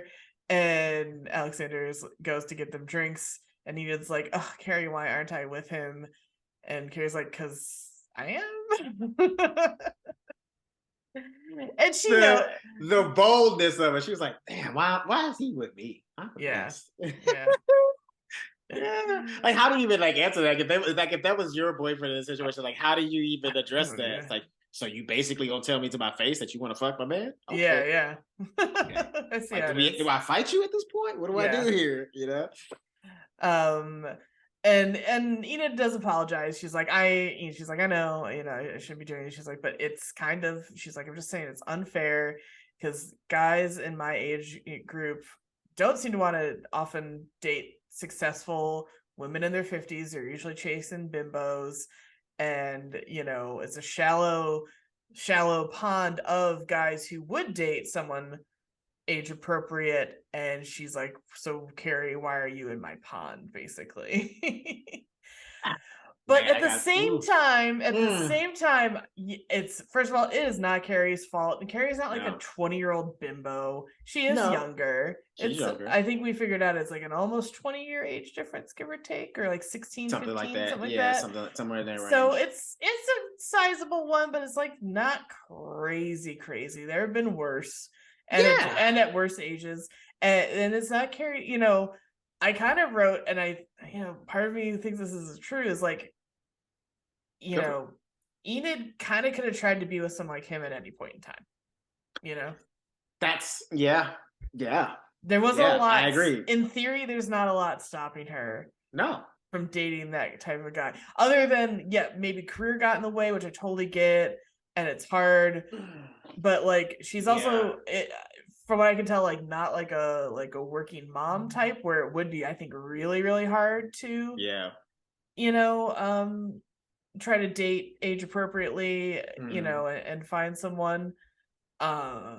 So, it's just a rejection. I was gonna say rejection's hard, so I get like not wanting to do it and wanting the guy to come to you. Sure. I totally get all that, but like at the same time, I'm like, she is a powerful woman, and I'm sure she could find a guy like Alexander. She could, but it's also but there's certain traits about like women like that would be a turnoff for men like Aleksander. Like he would be into it for a minute because it's like something new, probably something different than like most of like a girl like Carrie, like it's something different. But after a while, it would become kind of a hassle because there's just certain traits that you have to have to be successful in business that don't work in a relationship. Yeah, and that's hard, and it's unfair though, because those traits are always lauded in men and not as lauded or considered as desirable in women. That's the unfair part. Like, do you think if they were together, she'd even consider going to Paris, or would she be like, insane? No, that would break them up if they were 100%. Him asking her to go to Paris with him, she'd be like, are you fucking kidding me? Like, we're done. Like, that wouldn't, I mean, because she has like a whole, business and shit like that. So it's a little bit different than Carrie's job and stuff like that. However, even if she was a writer like Carrie, and that's all that she did, she'd be upset that he would even think to ask. And unfortunately, Carrie types are more appealing to a guy like that, like you were saying, and it's this is like a no one's fault situation, and I get everyone's perspective. It's just nature. It's just nature. That's you can't really be mad at nature because that's just how fucking men are made, and that's how women are made, and that's just how the shit fucking works. Yeah, it's unfortunate. You can do your best, but you can't. You can't. And some people overcome it and stuff like that. But it's hard, and Well, that's also the dynamic, because that's the thing too. It's like a successful woman like her, she would have to date a guy. Like she would have to date like a Steve. Yeah. For her to be, because like that's basically Miranda and Steve's dynamic. However, he would just have to be. Notice, because like Miranda ain't gonna let Steve be a stay-home dad, so like he has to do something to like contribute to the thing. You know what I mean? So like there would be no way that she, like that woman, a successful woman like that, would allow some man to just like be laying up in the house all the time and like drinking coffee and eating baguettes. I know it's like the most. I keep saying that. Like, that's all I know about Paris. I've never been to Paris, so that's all I'm gonna say about it. Baguettes and coffee. That's all I know. And Carrie probably pick up cigarette smoking again. By the way, oh totally, 100%. Like day one, she's like, "Oh shit." She's like, "Oh, they love it here. Fuck yeah." Anyway, smoke them if you got them. Damn. She don't have them. And it's not American cigarette, so it has less chemicals in it, so it's healthier. It's healthier. Ooh la la. I mean, it's probably true. To be honest with you. Honestly, yeah. As much as people are like, "Oh, we regulate things so well in this country," I'm like, fucking 8 train derailments say otherwise, but okay. There's like 100 and I think it's like 130 or 150 different chemicals that are not allowed to be put in food and stuff like that in Europe that we allow here. So like, we ain't that regulated. Yeah. How how are people like healthier in Europe? I don't know. I don't 150 know. chemicals. So might and be a factor. And our ridiculous car culture, but whatever. It's a whole might be a factor. Just saying. A couple of factors. Yeah. Anywho. So Carrie takes a break and goes to the bathroom, and she bumps into Lexi, who's doing cocaine. Okay.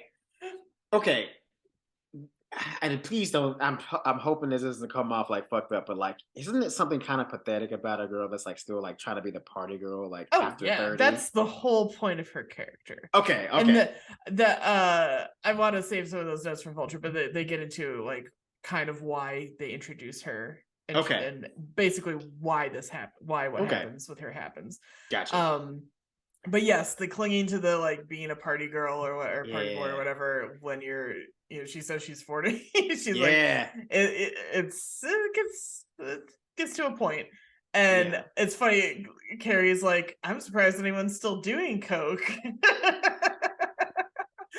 Which you are 40. Why are you doing cocaine right now? Although I will say, I just had to bring this up. I've never done drugs, but when I moved to Hollywood, I expected to constantly walk into bathrooms where people were doing drugs because that is what they show in TV and movies all the time, like this exact scenario. Yeah, I was convinced, and I've even been to Hollywood premieres and the like, and after parties. I have not once stumbled into a bathroom and come across anybody doing cocaine, and I'm not gonna lie, a little disappointed. But that's the funny thing, right? Don't encourage or condone drug use. No. You know what's funny? Because I have the same experience, but it's never happened. Also I've seen it in different ways. So here's the funny thing, right? Like all like the industry parties and after parties I've been to, never once, like I said, nobody brought out coke. It's not like a thing. Like even if it's like somebody's house party, you don't really see cocaine. Now, regular people of Los Angeles, like after parties, after the bar, every time cocaine. Every fucking time cocaine, somebody brings it out. Every time, every after hours party I've ever been to at somebody's apartment or house, cocaine has been put on the table and like tons of people around doing it, but never at an actual industry party. Interesting. Which is hilarious. Yeah. But then Lexi kind of reminisces about their clubbing days, and she complains about the party. And she's like, she's like, it's so lame out there. We're the only two single girls here. And Carrie's like, oh, I'm actually with someone. And Lexi's like, oh, fuck you, and like leaves.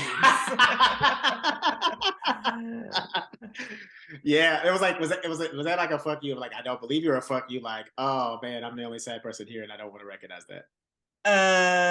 Second one, I think. Like, fuck you. Like, fuck you. Oh, the pain. Yeah. Yeah. So, and by the way, I'm not saying that just because like she's a woman. Like, I think a fucking 40-year-old dude doing that at the party, like being like the loud and the party loud, dude. obnoxious party dude. Yeah. It's like, nah, bro, that ain't like, come that on. Ain't cute. That was cute in your 20s, but that shit ain't cute at 40. Yeah. Looking at you later, DiCaprio. I don't know if he's that guy, right? I don't think he's that guy, but he ain't that guy. He ain't doing that. If he was, that would not, man. If there was like some footage came out, he was like that dude at parties. Fuck. That would really kill his image. He definitely wouldn't be getting 20-year-olds anymore. It's like, there's a difference in partying style. It's the whole thing. Anyway. Carrie and Aleksander are talking to the couple who the like party is for, and they're like they're like an international couple. They're talking about like they live in Calcutta most of the time, but the husband comes back to America and like cuts their films there and things like that. Yeah, and in LA. In LA, I think if I correct, it was an 18-hour flight. Oh my lord! I know, man. I know. Side note, what am I gonna do on my 10-hour flight to Ireland? I'm gonna try to sleep. Listen, let me tell you something. 10 hours ain't shit. Yeah. 10 hours ain't shit, but 18, that's a whole lifetime. Fucking that is a day, a literal day. Yeah. But Carrie was like, well, see, they kind of do it, and he's like, I don't want that life though. Like, because he's like, the life I want is I wake up, you're there, we're there together, and we're around each other all the time. Yeah. And she's like, I still have like a life in New York though. And he's like, well, what do you want that life to be?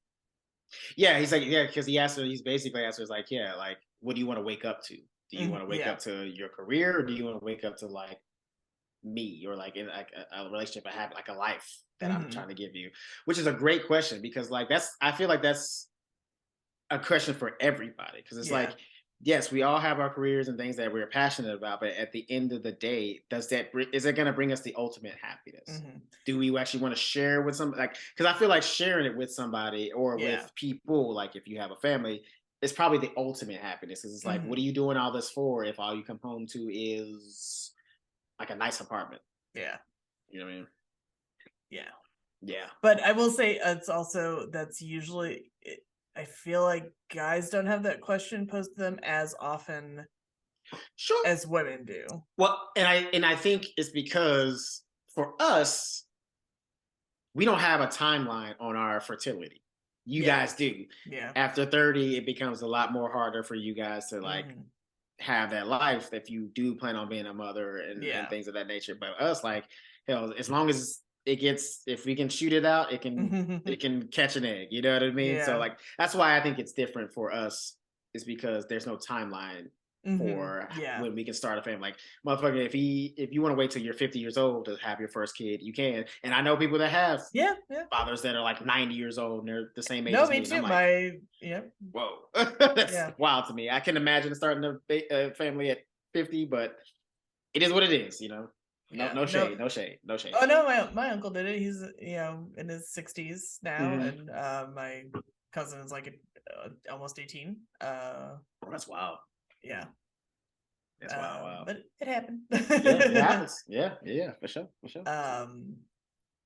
Yeah, I think the timeline thing, and also not even just the fertility stuff, though. I think it's just sort of, there's a weird assumption that sort of women will always give up career for a guy when asked to. I see.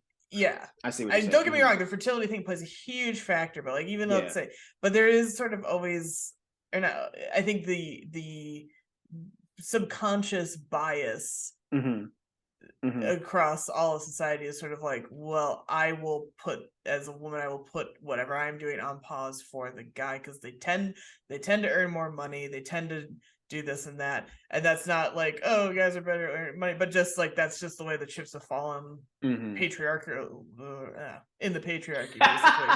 Well, I couldn't get like, in the patriarchal nature of our society, have fallen that way. So it's sort of like, your guys aren't expected to necessarily give up career the same way women are, whether it's for just being in a partnership or family or what have you. But it's also too, it's a thing of, because there's also, I mean, I've been reading studies that say that like women find more happiness in people, and that's why, but they're more of their careers are more engaged in like people oriented things, and therefore most women find like true happiness in being like having a family, like having something to be like, whether it be like, even if it's just like you and your husband and a dog, like just like something of that nature, like that's where they truly get their happiness, not like career oriented, where men are like more like, they get more of their happiness from like being productive, excuse me, and like, creating something. Is that nature, or is that socialization? It could be both. There's studies that advocate for both. So interesting. We don't really know for sure, like what the real motivation is. Because I feel like from the start, girls are socialized to be more social. Sure. And boys are socialized like, you are an individual, like you will lead and be the tough young guy and stuff like that. And I think I think they're, well, we're a lot of it, because socially too, we're also told to be providers. Like, the idea is that you're supposed to go out into the world as a man, get a job or create a job, and then take care of your family. So whether if it be like your own nuclear family or like your family that's blood, whatever, like that's what we're told to be, is providers. We're supposed to go out there and hunt the dinosaurs and bring back the meat. And we're told, oh, you are carers, you care for the hunters, and but then also at a certain point we were told like, no, you can be a hunter now too, but now you have to do both, and it's not fair. Right. Because the guys are never told that they need to be carers in turn. It's like, no, you can still just be hunters, you don't have to do the second thing. I feel you. I know, it's a lot. Society. Evolution, Anyway, that's what they call it. we come to the big moment now. Yes. So Lexi comes up with a cigarette and she asks for a lighter. And Carrie's like, "Oh, I don't have one. I don't smoke anymore." And Lexi rolls her eyes and is like, "Fuck you." I mean, I feel you though. It's like, I mean, like that. I don't feel her than fuck you, but like I'm laughing because it's like, you know, it's and you at this point I kind of feel bad for her. It's like give her something, like some kind of like semblance of that y'all used to be friends, but it's like it's just not there. She's like everybody's moved on with their lives, and you're the only one still like because like even her energy. Her energy does not fit the vibe. She does say in the bathroom, she's like, "This party's so lame. I don't know why I fought to get invited to it in the first place." So wild, yeah. Like her energy is just off. So it's like it's almost like I feel bad for her at this point. It's like somebody get this woman a lighter.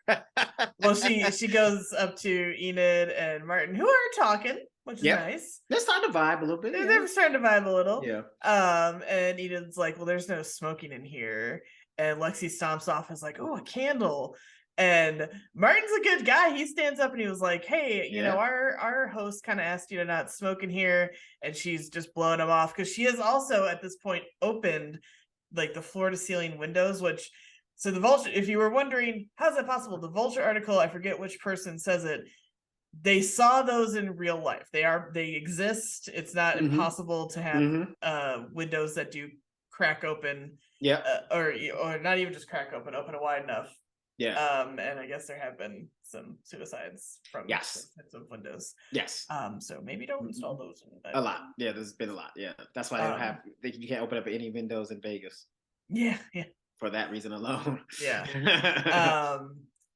And Lexi stops off with her cigarette though at the window and she's like, "When did everybody stop smoking and being fun?" She's like, "This used to be the most exciting city in the world, and New York is over. OVER. Nobody's fun anymore."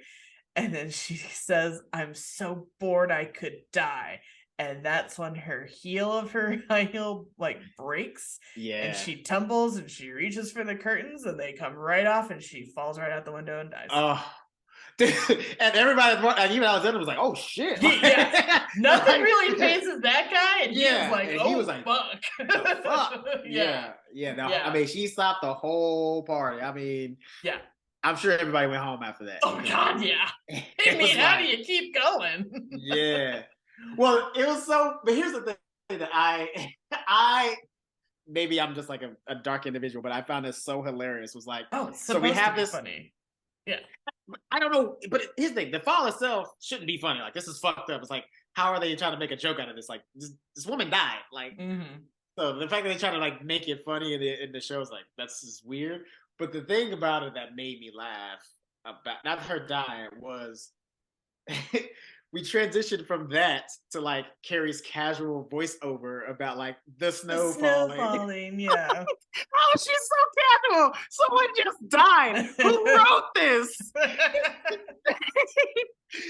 This like soft summer, like, you know, Captain speaking from the cockpit voice about snowfall, and it's like, we not gonna address the death. We ain't gonna say nothing about the death. Well, they get to the funeral after that, but it does. Yeah, it is weird. But because if you don't know that that's coming, it's like, what the fuck is like? Are you? It's almost like you're watching two different episodes of TV. Because there's all these beautiful moments in the snow, like Miranda and Steve and Brady are making snow angels. Charlotte can't go from like death to snow angels, man. Charlotte shows the little puppies the snow, like at the window, and like everything. All these like cute little crispy, like like end of a Hallmark movie moments right after a death. Like this is it was. I was cracking up. I was like, who wrote this, yo? So a little about this character though is like and why they introduced her. Okay. And because also during the Blizzard and stuff, Carrie says, "I want to go to Paris." And basically, you may have guessed this, but just to confirm, Lexi's basically character existence is to scare Carrie into going to Paris. I think it works. You know what the crazy thing too about that character is like I see a lot of people in like our like in this time in the present that are like about to be that person. It's like, dude, y'all get it together. Yeah, it's not gonna be the ride you think it's gonna be. Yeah, and they bring up way back in, you know, season 1, there's the like Italian lady who basically yes you know, who the one that gets was on like the Percocets or some shit like that, right? Or yeah, whatever or they're like the sort of like borderline sex worker lady, and yeah. they mentioned in this article that Lexi is that kind of party girl years on. So like, yeah, this is the future. I don't love this because I will get to it in a second.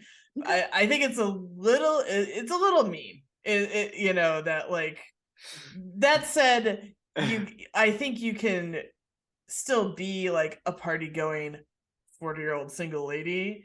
You just not this obnoxious. So she's a little punished for her behavior.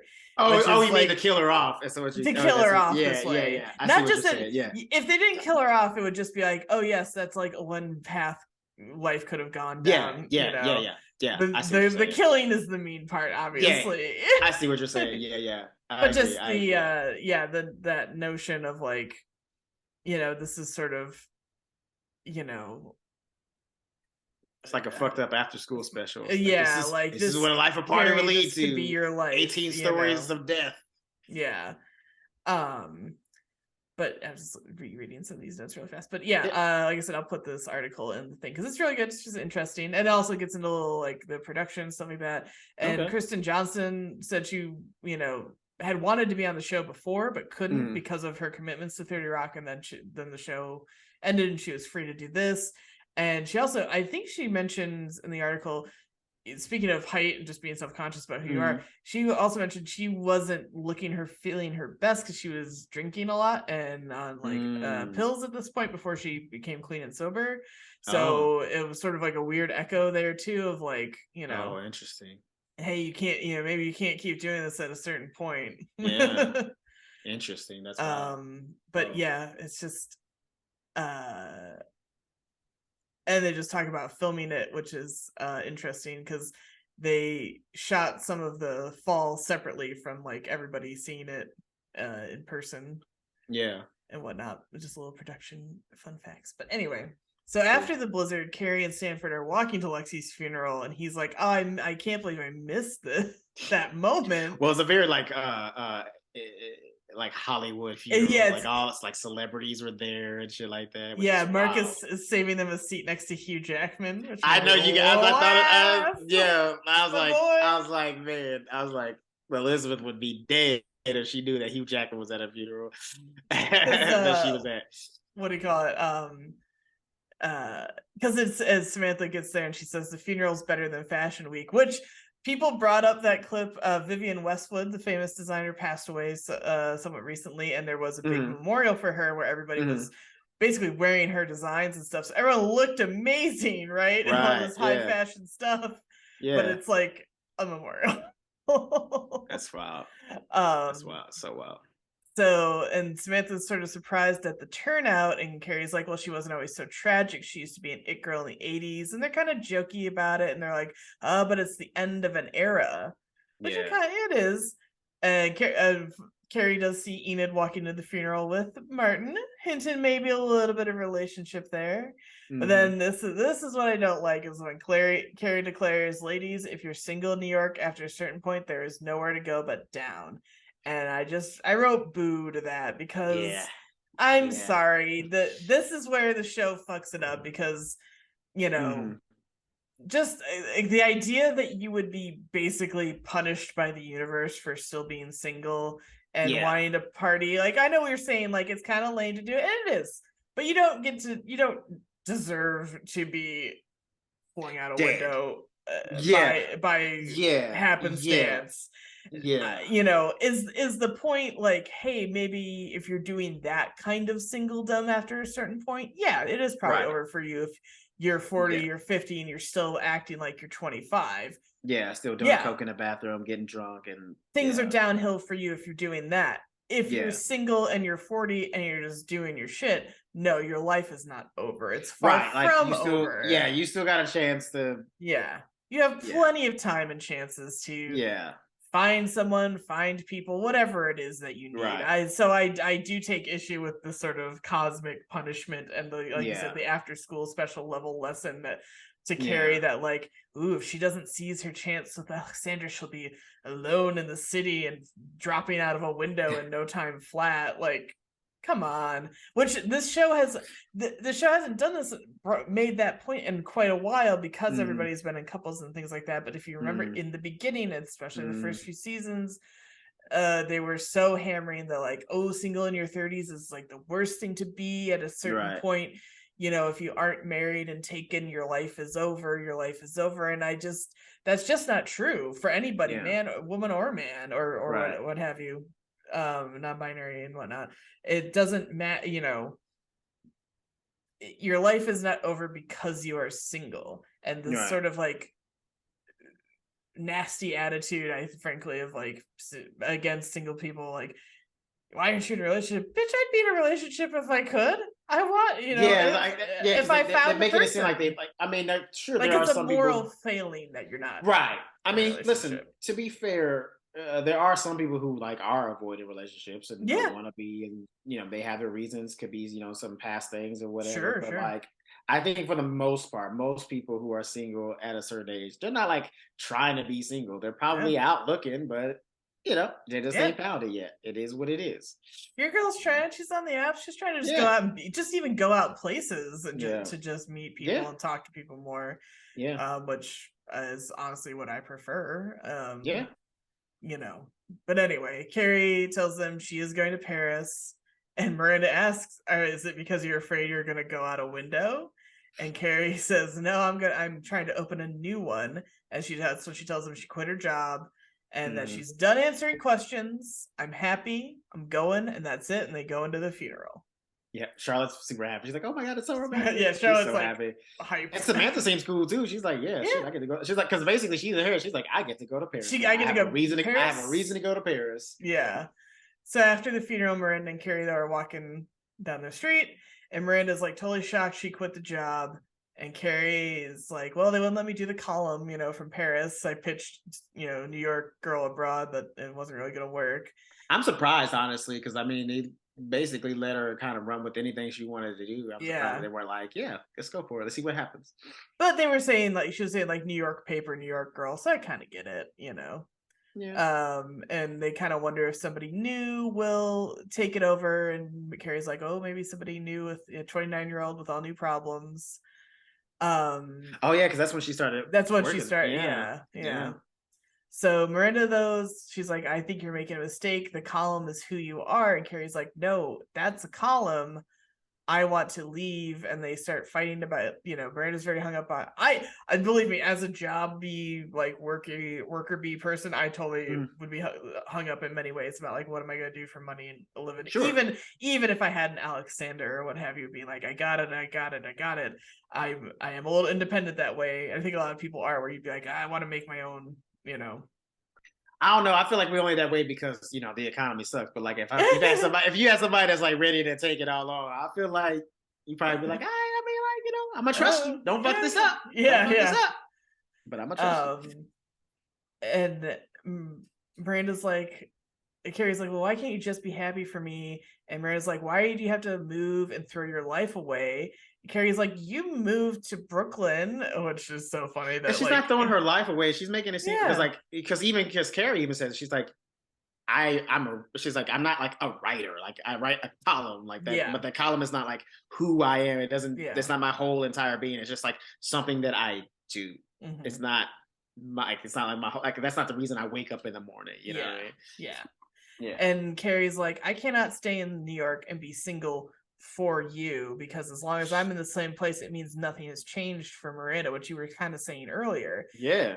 And I think what you were saying earlier is totally right. It's this alternate life Miranda maybe wanted more. Stay single longer, or you know. Well, I think part of it is like that. It's like she kind of wanted to live. She wants to live vicariously through Carrie. Like I think she's always wanted to, like since episode 1. And I think part of it too is like I just don't think Miranda's that happy with her life. Like she's like, again, because we talked, you know, like I said earlier, she never really wanted to be a wife and a mom and all that stuff. Like she just saw herself being like a high-powered lawyer and, you know, running the streets with Carrie for the rest of her life. And like now that it's becoming serious Mm-hmm. with her and Aleksander. Like she's actually seeing like that world slip away, and it's like it's fucking her up, you know. Yes, and Miranda hasn't even really been running the streets with Carrie of late anyway, because everybody's been in a couple, including Carrie. She's been dating Aleksander for a while. Yeah. So it's, you know, Miranda's like, and I get all of Miranda's practical concerns, and I don't think they're wrong, and you know, because you know, work's important. How do you know, do all that? But you know, at the same time, sometimes you gotta let friends gonna fuck up. Like it's not like she's gonna die doing this. Well, and that's also too. It's like she's saying it in the sense of like, oh, if Carrie's not a writer, then her life is over. But like, it's not like Carrie can't find. Like, if she wants to find something else to get into while she's in Paris, I'm sure she can find something. I mean, like she loves shoes. I'm sure she can get into like some kind of fashion, like maybe open up her own store or some shit like that. Like, or write about that stuff. Like what she writes about can change. You know, it doesn't mean just because she's not writing about relationships doesn't mean she's not a writer at all anymore. I know I've been clowning her the whole time about being an author and everything like that, but she does write. She's written successfully. Just the topic can change. There's sort of like a weird, I don't know, like a weird assumption on Miranda's part that she can only write about like love and relationships, and that's because it's the change, right? Like Miranda's such a Miranda's so adverse to change that like the idea that this is like remember she was losing her mind about moving to Brooklyn. I mean, we're talking about a few train stops away.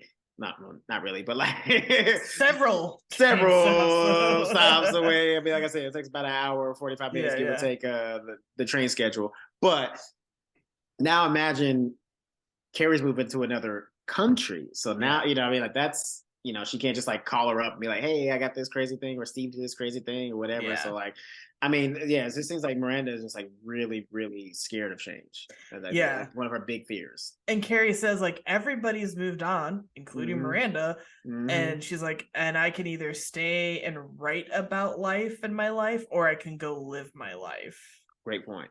And Miranda's though argues no, that it would be his life, and not really. I don't think he, because he's not. Yeah, he's not because like Aleksander is like he's not like saying like when you come and live with me, like you got to stay at home and do nothing. Like he's just like I just want you to be with me. Yeah, he's like that's just all he's asking her to do is come with him. He's not saying like when you like you said when you come with me, you are going to have to do blah blah blah. Maybe Miranda like you're gonna stay home wife and shit like that. Like none of that. Miranda maybe feels that that's the way the relationship is, but Samantha actually says it way back in the bookstore. She's like, the only two people in the relationship basically are you two, so only you know what goes on. Yeah, and so Miranda's assumptions, founded or unfounded, are just assumptions at this point. She doesn't know the whole nature of everything. Yeah. And so after that, Carrie started. Oh, sorry. We're also sorry. No. I just wanted to say, like, I think she's like also making these presumptions on like her experiences with like American dudes, but like we're talking about Aleksander. He's not like a typical American dude. Like if this was like a Aiden type situation, I can understand her apprehension for Carrie to like give up her life and move to Paris. Because like, I feel like somebody like Aiden would expect her to just be like a stay-at-home mom and that'd be the end of her life. But Aleksander is just not that dude. At all. Like if anything, he probably prefers her to like find something else to do because he's going to be working all the time and being busy. So it's like, he would want her to have something for herself. Yep.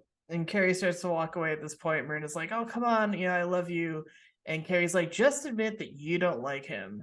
And Miranda's like, yeah, I don't. And Carrie's like, well, that's fine. You don't move to Paris with him. She clapped back hard with that one. Right? I was like, Carrie with the shots. She's like, you don't go to Paris, but I fucking will. And Miranda's like, you're living in a fantasy, but Carrie doesn't want to hear it. And sure enough, she is living in a little bit of a fantasy. I mean, like, but here's the thing, it's not a fantasy in the sense of like she's just like hoping that like that's what this dude is gonna give her. She's living in real life. Like the dude is like, I'm going to take care of you. Yeah. And he's still, I got you. I get the apprehension a little like worry basically about follow through. Yes, he's saying all these things, but like he could always just be like, oh no, I actually am not going to do any of that. But he's kind of followed through on everything. Yeah, I'm saying like he's proven himself. Yeah, said in the past. Yeah, and been honest about like, hey, I had the vasectomy and I'm not changing it. He's been in many ways the opposite of Big. Like, Big talked a lot and never followed through on stuff with her. Aleksander does say these things, and then he does tend to do them, or at least communicates about the situation. But the fantasy is also very truly fantastical, because in this middle of this blizzard, somehow Aleksander secured a horse-drawn sleigh for them to ride through the middle of Central Park in Super Russians on theme. I don't know how he managed it. It's like, I mean, how lucky is this girl though? For real. I'm sorry. She's just like stumbled into all these great men. Yeah, she's just like. How lucky is Carrie? She just like stumbled into all these great men. Well, except for Big, we'll take him out. But like most of like her real big serious relationships in the show, like they've been like pretty good dudes. Yeah. Burger and Big aside. Burger and Big accepted. Yeah. Yeah. Gosh, I know. Where am I? Why am I? She don't deserve this. They call it lucky girl syndrome, where somehow just good shit happens to you all the time. And I'm like, I definitely don't have that problem. I feel you. Certainly not the past few years, but hey, we're doing better. We're doing better. I need some of that lucky girl syndrome. I know. Let me feed off of that DNA. Facts. But yeah, so that's the end of the episode. Like I said, the splat. I love this episode. It's so fucking dark. It's so funny. Well, I didn't see it go. I thought like something was like gonna blow up, like like relationship was gonna blow up or something was gonna go bad. Not a literal splatting of a human being. It's fucked up. Fucked up. Yeah. But that's what happens. Yeah. So where can they find you on the internet, Chris? They can find me at all the social medias at Christopher T. Mack. On everything. You can find me at Elizabeth Movies, and you can find our show most easily at Show Me What Podcast on Instagram. That'll take you to Twitter, Facebook, and all that good stuff, and YouTube, obviously, where you should already be liking and subscribing us. Shout out to our commentary. Again, I'm sorry I didn't have your information in front of me. I only thought of your wonderful comment today before we could prepare. Yes. But yes, you follow us, and as always, Arlo Australia candles. Speaking of blizzards and California weather, at the least, it's as of this recording, it snowed in Burbank today. Not like a foot of snow or anything like that, but flakes fell from the sky. I think they might have at my apartment, but I did not see them because I was working, which is kind of a bummer. But also I'm a little further from the mountains and stuff than Burbank and Glendale, so I did see the other day when I was going to the gym, I did see a little bit of like snow on some of the mountains on like certain sides of Burbank. So there's it's it's around. Yeah, doing some things. My friends of mine in Santa Clarita have had snow. That's like again, not like a heavy Midwestern snow, but like a legit dusting of snow. Yeah, I feel that. But to beat that cold weather, you should buy yourself some Arlo Australia candles. And you can what do you call it? Save 10% off with promo code ShowMeMiss, all caps. Always wonderful scents. They're so good. And we only have 2 episodes left, and I don't know if I said this in the top of the episode, but some people double them together. Nope, we're gonna do it's a 2-parter. We're treating it as a 2-parter. We're doing 2 parts. So we're cliffhanging. Hell yeah. After part 1 and part 2, because it's French. French. Ooh. It's French. Ooh, I love it. Ooh, French. French. Ooh la la. Wow. Wow. Wow. America. Awful. That was awful. I'll never forget. I did like a cartoon French accent, and someone's like, "You're pretty good at like a French accent." I was like, "No, I'm good at an offensive French accent, but thank you." Yeah. I think most of Americans. I think I sound like fucking Pepe Le Pew. I don't sound like. We're good at pretending that we got some shit, but we really don't. Yeah. But anyway, tune in for the big final 2 episodes and find out what we're doing after Sex and the City.